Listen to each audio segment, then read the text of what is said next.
সাথে ঝড় হচ্ছে আর আমি দেখো কোথায় বারান্দায় দাঁড়িয়ে আছি। আর মানে এখানে গাছ টাছগুলোর অবস্থা দেখো, এই ঝড় বৃষ্টিটা দরকার ছিল, সত্যি কথা দরকার ছিল। দেখো তোমরা কি অবস্থা, বাইরেটা পুরো লোডশেডিং হয়ে গেছে, ঘর দুয়ার অন্ধকার আমাদের। আর এরকম দুপুরবেলা পুরো ঝড় বৃষ্টি ফুল লড়াই হচ্ছে। আর নিচে তো আমার বাইকটা রয়েছে, জানি না বাইকটা পুরো ঘুরে গেছে কিনা, বুঝতেও পারছি না। না আপাতত ঠিক আছে, কিন্তু ঝড়টা মুষলধারে হচ্ছে, মানে আর এখানে দাঁড়িয়েছে পুরো ভিজে গেলাম লিটারেলি। পুরো চারিদিকে অন্ধকার, লোডশেডিং হয়ে গেছে এখানে। আর এরকম একটা এইটা দরকার ছিল, কারণ হচ্ছে এত গরম পড়েছিল, এত গরম পড়েছিল, মানে কিছু বলার নেই। আর দেখো দরজা আমি আর খুলতে পারছি না, এখানে আটকিয়ে গেছি পুরো।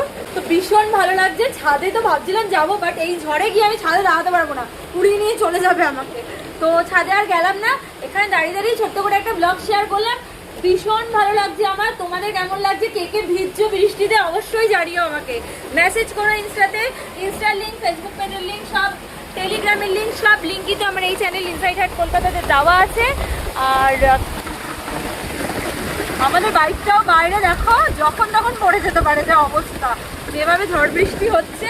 আর এদিকে দেখো তুলসী গাছ, দেখো কিভাবে মুড়ে গেল তুলসী গাছটা, এইদিকে দিয়ে দিই।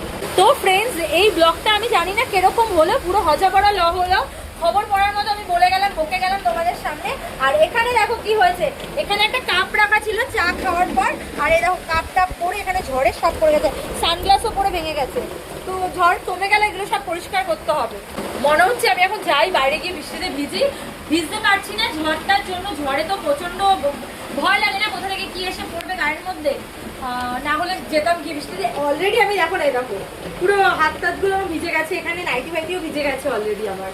তো কারেন্টও জানি না কি করবো, কারেন্ট কখন আসবে। সচরাচর আমাদের এখানে কারেন্ট যায় না, দেখো পুরো ঘর অন্ধকার। আমি ক্যামেরার ফ্ল্যাশ লাইট অন করে তোমাদেরকে দেখাচ্ছি। তো ইনস্টা বেশি বেশি করে ফলো করো। পুরো দেখো না, এখানে দাঁড়িয়ে দাঁড়িয়ে আমি ভিজেই নিলাম পুরো। আর ছাদে যাওয়ার প্রশ্ন আছে না, মাঠটাও আমাদের বাড়ির সামনে পুরো জল জমে পুরো ভরাট হয়ে গেছে। আর খুব জোরে জোরে বিদ্যুৎ চমকাচ্ছে, মেঘও ডাকছে, বাট কালো অন্ধকার যে ব্যাপারটা, সেই ব্যাপারটা নিয়ে হেঁটে কেটে গেছে। তোমরা বেশি বেশি করে ফলো করো। আর বাড়িতে মেম্বারশিপ ইনসাইড হাট কলকাতা থেকে অন রয়েছে, বেশি বেশি করে মেম্বারশিপ নাও, সুন্দর সুন্দর ব্লগগুলো দেখো, মেঘ ডাকছে। আর আগামী দিনে খুব ভালো ভালো ব্লগ তোমরা পাবে, সেটা তো আমি বলেছি তোমাদেরকে। চলো এখন আমাদের এই ক্লিপটা এখানে এন্ড করছি। আর ঝড়টা একটু কমলে আমি ভাবছি বৃষ্টি যদি হয় তাহলে আমি ছাদে যাব, ছাদে গিয়ে ব্লগ করব, মেম্বার্স ব্লগ করব। তো তোমরা ঝটপট করে মেম্বারশিপটা নিয়ে নাও। চলো এখনের মতো টাটা, সবাই খুব ভালো থাকো, সুস্থ থাকো, হ্যাপি থাকো, টাটা।